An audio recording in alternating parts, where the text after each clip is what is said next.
então a gente conversa um pouquinho sobre este livro interessante, olha só, não é dos meus favoritos do Bernard Cornwell, mas eu gostei bastante deste livro aqui. Este é o Stonehenge, nosso livro de abril do nosso desafio dos 12 livros para 2025. Pois então, estamos levando uma surra de Bernard Cornwell este ano, né? Porque nós estamos encerrando a nossa leitura coletiva das Crônicas Saxônicas dentro do Apoia-se. Agora no mês de abril nós vamos conversar sobre o último livro da série, 13º, né? Foram 13 meses aí conversando sobre as Crônicas Saxônicas. Nós lemos também no ano passado no Reading Club o primeiro volume das Crônicas de Arthur. Então assim, para quem acompanha, né, os eventos dentro do TLT, haja Bernard Cornwell, não é mesmo? Mas a gente gosta bastante, pelo menos por aqui, né, isso costuma ser verdade, né? Quem experimenta Bernard Cornwell dificilmente vai odiar o livro. É sempre um pessoal que já entra na literatura deste autor sabendo do que se trata. Então, ele é um escritor de romances históricos e ele tem aquela coisa de misturar informações arqueológicas, né, informações históricas a respeito de um determinado evento com fantasia. Então, mas é uma fantasia não chega a ser um high fantasy, não chega a ser nada muito exagerado, não. É aquela coisa de criar personagens ficcionais, ter ou não alguma coisa de magia ali no meio, principalmente nessas histórias mais antigas. Então, este aqui é um livro que talvez agrade mais ao pessoal que já leu, por exemplo, as Crônicas de Arthur. Aqueles são livros que se passam ali pelo século IV depois de Cristo. E é assim, aquela coisa de você acompanhar aqueles povos bárbaros em guerra o tempo todo, como pano de fundo, né, da história que está se desenvolvendo, que é a história do rei Arthur. Pois aqui nós estamos acompanhando uma recriação,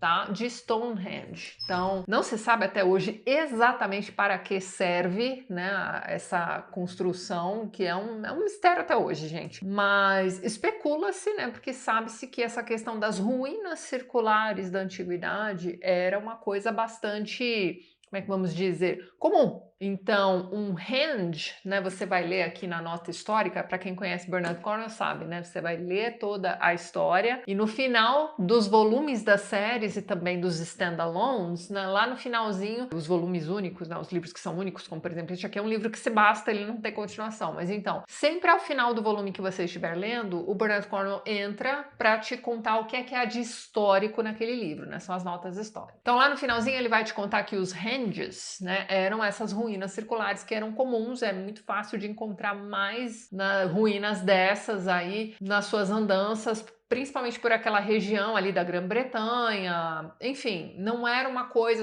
Stonehenge não é o único henge, o nome, né, veio muito tempo depois também, e assim, aqui a gente descobre que Stonehenge, né, isso para quem, né, cresceu assistindo esses documentários do History Channel, de repente, né, não vai ser novidade, mas o Stonehenge mesmo foi construído a partir de pedras deslocadas de outras ruínas circulares também. Eu estou chamando de ruínas circulares porque vocês sabem que um dos meus, aliás, o meu conto favorito do Jorge Luiz Borges se chama Ruínas Circulares. Nós temos um vídeo só para este conto maravilhoso do Borges. Se você não sabe do que eu estou falando, você pode dar uma pausinha aqui neste vídeo, ir lá assistir aquele, ler aquele conto maravilhoso. Você vai ver então porque que eu estou me lembrando tanto das ruínas do Borges aqui para falar deste livro também. A questão de Stonehenge todinha gira em torno deste mistério e nós vamos ter então Bernard Cornwell voltando 2000 anos antes de Cristo para nos contar essa história. Este livro aqui, inclusive, tem um subtítulo no original que é 2000 antes de Cristo, tá? Não veio aqui para a edição brasileira, o livro se chama apenas Stonehenge, né? Aqui embaixo você tem um blurbzinho, né? Autor da série Crônicas Saxônicas e da trilogia Crônicas de Arthur, é isso que está escrito aqui embaixo, não temos subtítulo, tá? Mas então, é uma história que se passa, então, naquilo que, eu acho que foi na orelha do livro que eu li essa informação, né? Muita gente acha que essa história se passa na Era de Bronze, mas essas eras históricas, né, elas não têm um começo lá muito... É sempre uma coisa meio nebulosa, né? Pode haver ou não um grande evento que vai marcar uma mudança, né, de uma era para outra, mas é uma coisa assim meio... Você vai ter historiadores que vão dizer que a Era de Bronze começou 3000 anos antes de Cristo e vai ter gente dizendo que não, começou no século V antes de Cristo. Então assim, saiba que esta é uma história que se passa passa, né? A ideia é que ela seja uma história que se passa 2000 anos antes de Cristo. Inclusive, olha que curioso, este livro saiu lá fora, né? A primeira edição deste livro saiu exatamente no ano 2000. Achei isso, né? O Bernard Cornwell tem umas sacadas muito boas, gente. Mas então, ali no comecinho da nota histórica, né? Ele vai dizer isso aqui, ó. Certamente é óbvio que todos os personagens e divindades que aparecem no romance são fictícios. Então, ele cria esse sisteminha, né, de divindades, né? Existem ali alguns personagens que vão se dizer sacerdotes, eles são muito ligados a esses deuses deles, esses deuses primitivos. Então, você tem, né, por isso que eu falei para vocês, é um livro meio que de fantasia, é uma mistura de fantasia com história, né? E o que se sabe na prática a respeito da construção de Stonehenge é praticamente nada, né? Então, é sabido que escavações foram feitas ali ao redor daquelas pedras, né? Enfim, e encontraram ali restos mortais. Então você tem lá desde ossada de crianças, né, com algum tipo de deficiência, até, sei lá, ossadas de pessoas que deveriam ser, sei lá, mocinhas virgens que eram oferecidas, né, eram mortas ali em rituais e eram oferecidas aí para esses deuses primitivos. Então você tem tudo isso ali ao redor. Então você começa, né, a criar, né, a história com H maiúscula a partir destas descobertas, né? Mas é algo que realmente você vai precisar levar em consideração. Muito pouco, quase nada se sabe a respeito desta história, história com H maiúsculo, que o Bernard Cornwell usa como pano de fundo para contar aqui o que aconteceu. Então, este é um livro que começa com... Você tem ali algumas tribos, né? Naquela Grã-Bretanha, enfim... Quando você lê as crônicas saxônicas, você percebe que aquilo ali ainda não estava formado. Agora você imagine 2000 anos antes disso tudo, muito mais que 2000 anos, né? Porque as crônicas saxônicas se passam no século VIII. Então, tá? Pense nisso aí, você tem que levar isso em consideração. Então você tem aqueles povos primitivos, aquelas aldeias, eles têm ali seus nomes próprios, aquela coisa toda, e dentro de uma aldeia X vai aparecer um forasteiro, né, um estrangeiro ali que vai chegar moribundo, né, ele tá para morrer, aconteceu alguma coisa com esse cara, e esse cara chega, ele vai ser não necessariamente acolhido, tá? Ele vai ser percebido pelas pessoas daquela região, eles vão notar que esse cara tá carregando uma mala, né, ele tem uma espécie de bolsa ali, e ali dentro existem objetos de ouro que vão remeter à deusa da lua. Então eles entendem que aquele cara, além de ser um forasteiro pela vestimenta, pelo, sei lá, estilo de corte de barba, de cabelo, esse tipo de coisa, eles identificam que esse cara é um estrangeiro porque ali naquela região eles cultuam o deus Sol e eles notam, né, pelo formato ali dos objetos de ouro, uma meia-lua, uma coisa assim, que ali você tem ali uma pessoa de uma outra aldeia que cultua a deusa da lua. Pois muito bem. Então, só por este motivo você já entende que são ali tribos rivais e vai haver aqui vários conflitos armados, digamos assim, entre essas diferentes aldeias, um tentando tomar o território do outro e tentando impor a crença do outro também. Então tudo isso está aqui neste livro representado também. De uma forma bastante frenética, tá? Porque você vai acompanhar aqui neste livro não apenas a construção do templo, mas este templo, né,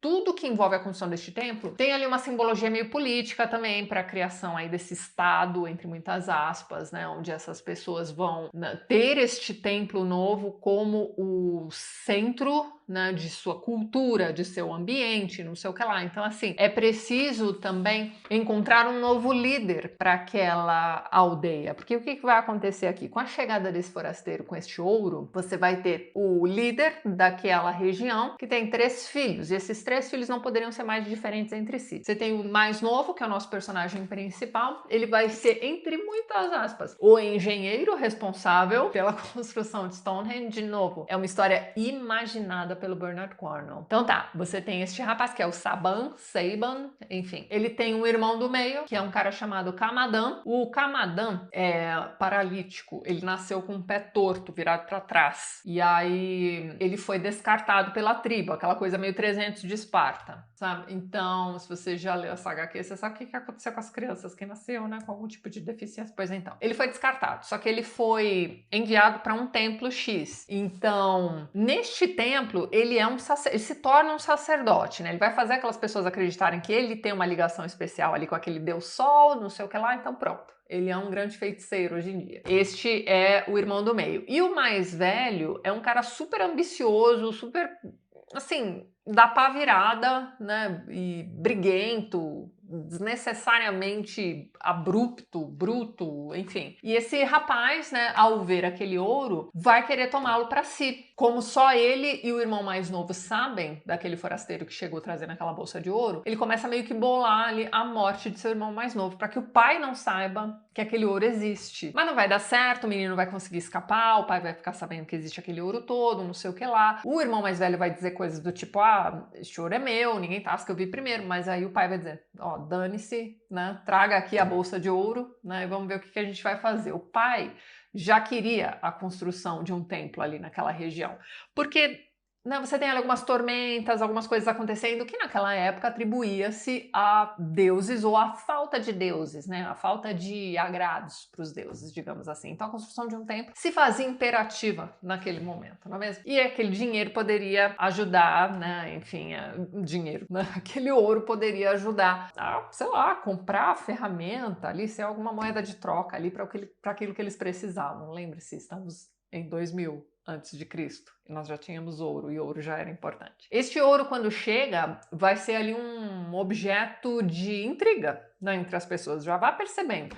Esses meninos eram adolescentes nessa época, tá? O mais velho, aí o problemático, ele já devia ter lá por volta de seus 20 anos, e você tem uma escadinha, e o mais novo era um moleque de, sei lá, 14 anos no máximo. Então você tem isso acontecendo. Ele chora, né, quando o outro irmão ameaça matá-lo, esse tipo de coisa. Tá? Então tá.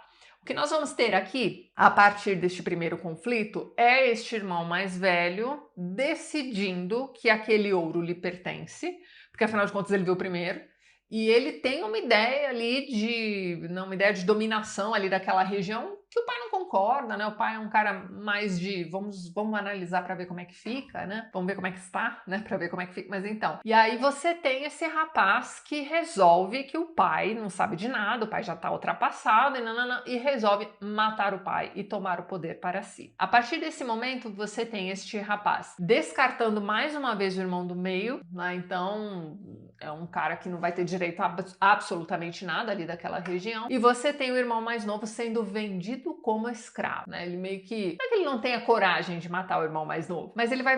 É algo mais humilhante, mais degradante para aquela criança. E aí você tem o próprio Camadan dizendo, não, aceite, porque vai ser melhor e eu tenho um plano para... Lembra que ele é um super sacerdote, né? Ele sabe de algo que o Saban não sabe, né? O Saban não sabe ainda. Então, tipo, você vai ser poupado por um motivo. O motivo é aquele que eu já falei para vocês, né? Num dado momento da história, você vai ter a necessidade da criação deste templo, né? Se tornando cada vez mais necessária, né? Entre aspas, pra vocês entenderem o que eu quis dizer. E aí você tem este rapaz sendo, então, meio que o engenheiro, meio que o responsável pela obra, digamos assim. As pedras de Stonehenge, agora eu já não me lembro exatamente quantos quilos, né? Dizem que cada uma delas pesa, é um negócio absurdo. Então, quando você pensar na construção daquelas ruínas circulares, é algo que você vai pensar também como sendo semelhante à construção das pirâmides do Egito, né? Quando você começa a pensar, cara, qual era a tecnologia que eles tinham para empilhar, né, aquelas pedras simetricamente, não sei o que lá, e tudo fazendo sentido. Pois então, é a mesma coisa, tá? Como é que eles conseguiram fazer um círculo perfeito e um círculo dentro de outro círculo e não sei o que lá, com aquelas pedras daquele tamanho? Como é que eles faziam isso? Então aqui, boa parte deste livro, isso talvez torne a sua leitura um pouco cansativa, você vai ler sobre a solução dos problemas para a construção de Stonehenge. Então o Bernard Cornwell vai pensar em tudo, tá? E vai colocar aqui para você, vai te contar até bastante convincente, eu diria, tá? Então você tem essas pessoas transportando, usando, sei lá, roldanas e esteiras e colocando toras de madeira embaixo para, né, tentar passar aquela pedra de uma região para outra. E assim, essas ruínas que eles vão reaproveitar estão em outra aldeia, né, em outro ponto, né, do globo, digamos assim. E eles precisam transportar aquilo. E às vezes eles vão precisar transpor rios, né? Então eles vão ter que colocar essas pedras imensas em jangadas, né? Para pensar como é que eles fizeram isso. Mas o Bernard Cornwell vai pensar nisso e vai te contar essa história e você vai acompanhando tudo isso. No meio da chuva, no meio da lama, enfim, todas as dificuldades possíveis para que aquelas pedras fossem posicionadas. E assim, você vai ter também toda a questão da, ok, as pedras já estão aqui, e agora? Né? Então, a construção mesmo, colocar ali as pedras naquela posição certinha que você conhece de Stonehenge, né? Tá aqui na capa do livro também. Né, como é que aqueles homens fizeram, aqueles homens cansados, né, fizeram, né? Então você tem tudo isso imaginado aqui. Para mim, na minha humilde opinião, esta é a melhor parte do livro. Eu não liguei muito para essa intriga entre irmãos aí, essa puxadinha de tapete aqui e ali, as moças que eles vão salvar, as moças que eram para ser tidas ali como deusas, né? Então eles diziam que aquelas moças se tornariam deusas, se casariam com o deus Sol lá, o Slaol, ou algo assim. Então, a partir do momento em que elas forem sacrificadas, você tinha todo o preparo desses rituais. O Bernard Cornwell vai pensar em tudo isso também, só que uma moça vai ser meio que impedida de participar, isso logo no início do livro, desse tipo de ritual. Primeiro porque ela é muito bonita, e segundo porque você precisa ter uma trama aí envolvendo um interesse amoroso, não é mesmo? Estamos falando de um romance histórico de Bernard Cornwell, tem que ter. E você tem também aí uma questão de que ela era filha da grande feiticeira local. Esta grande feiticeira local vai ser morta pelo Camadan, né? E é bem interessante ali a cena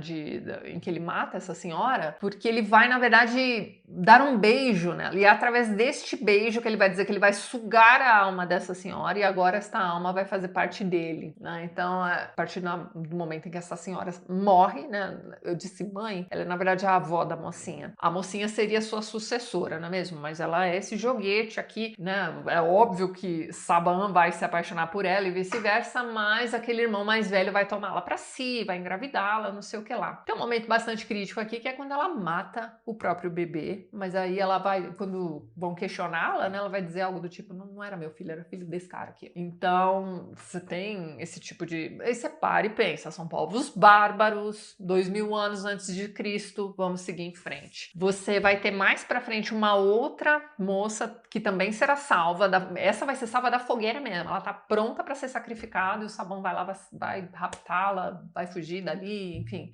Não em Stonehenge, gente. O que acontece aqui é o seguinte, é bem interessante. Você começa a ler sobre alguns templos circulares, aqui você fala, já estamos em Stonehenge, mas me disseram, né, na sinopse do livro está que este aqui era um livro sobre a construção de Stonehenge. Como assim Stonehenge já está aqui? Então não era. É aí que o Cornwell vai te explicando, né, que existiam, na verdade, diversos Henges, né, não só este aqui.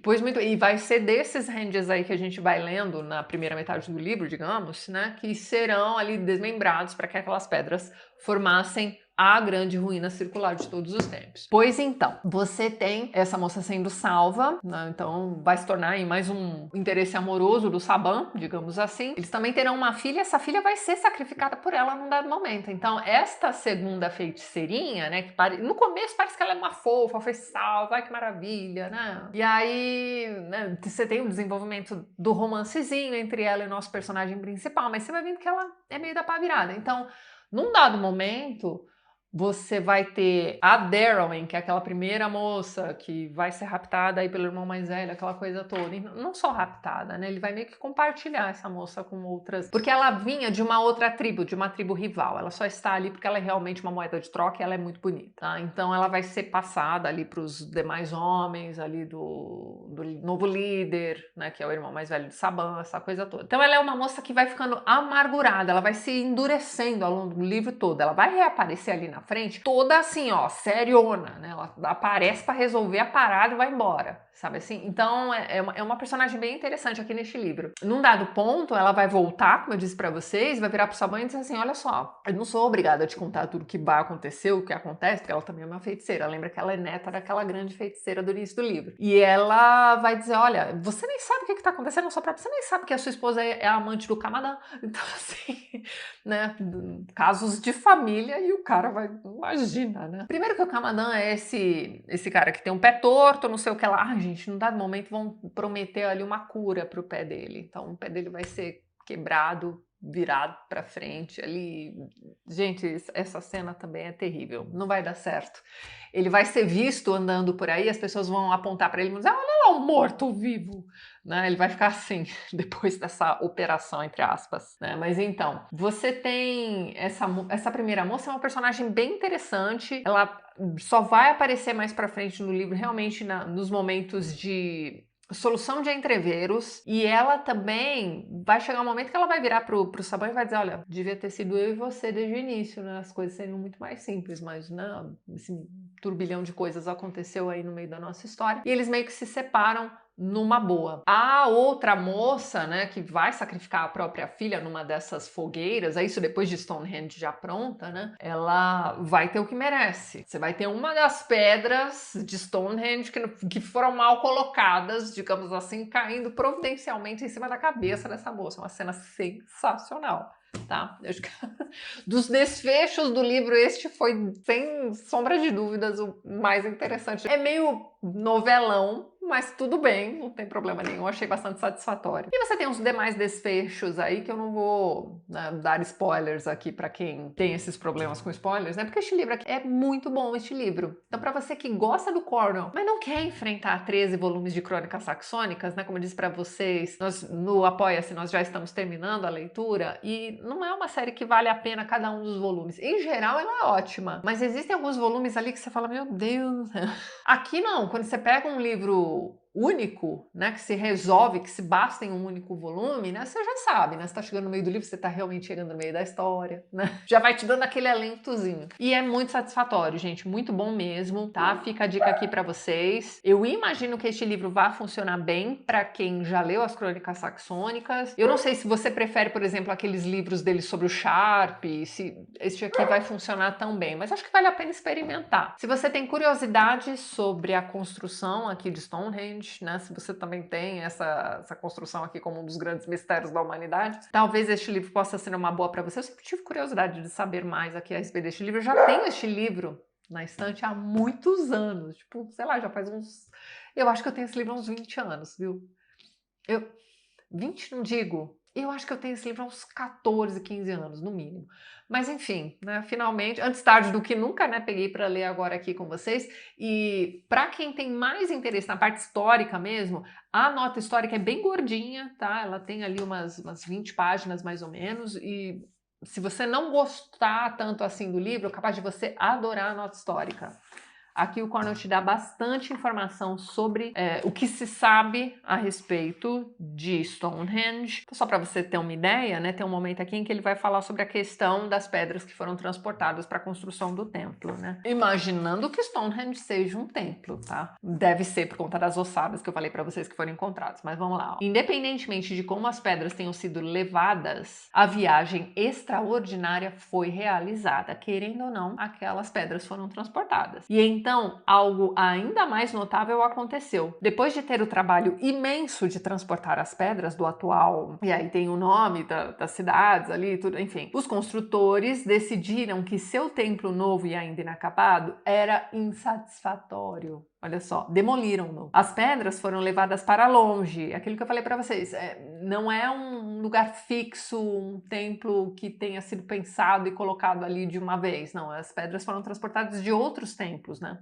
Então, olha lá, demoliram-no. As pedras foram levadas para longe, exceto provavelmente a pedra do altar, que chamei de pedra-mãe e que também veio de Pembrokeshire, né, que é onde havia lá o primeiro templo, né, das margens do rio. Aí tem o nome do rio aqui que eu não vou pronunciar, porque há limites, né, para minha sapiência, né, digamos assim. Mas vamos lá. perto de Milford Haven, para ser substituídas pelas pedras mais proeminentes que vemos hoje. Então, aí ele vai dizer que tipo de pedra são, né? O pessoal que chama de pedra da lua, porque ela é meio azulada. Enfim, pessoal, você vai vendo aqui todas as informações a respeito dessas pedras, de onde elas podem ter sido transportadas, isso é só para você ter uma ideia. Esta nota histórica é muito rica em informações. Aí você pode até parar e pensar, tá, mas você está especulando sobre acontecimentos de 2000 anos antes de Cristo. Sim, como não especular, não é mesmo? Então, se você tem essas ruínas até hoje, né, e elas continuam sendo um ponto histórico, um ponto de interesse de muita gente que visita a Grã-Bretanha, por que não especular a respeito de sua construção, não é mesmo? Achei este livro extremamente, altamente satisfatório. Fica a dicona aqui para vocês. Reforço a leitura das Ruínas Circulares do Borges para vocês. Eu acho que vai ser uma leitura interessante, né? Acho que vai ser um exercício interessante. Ler aquele conto e ler um livro sobre Stonehenge também. E é isso então, pessoal. Eu vou ficando por aqui, mas antes gostaria de mais uma vez agradecer a todos os apoiadores do canal. Vocês estão bem os nomes deles aqui ao lado e na descrição do vídeo você também encontra os links para os perfis literários do pessoal que apoia o TLT e que também produz conteúdo sobre livros aqui no YouTube e no Instagram. Caso você queira se tornar um apoiador do canal, já deixo aqui meu muito obrigado de coração. Dê uma olhadinha no primeiro link que eu vou deixar na descrição deste vídeo. E é isso então. A gente se vê nos próximos vídeos do canal. Um beijo grande e até mais.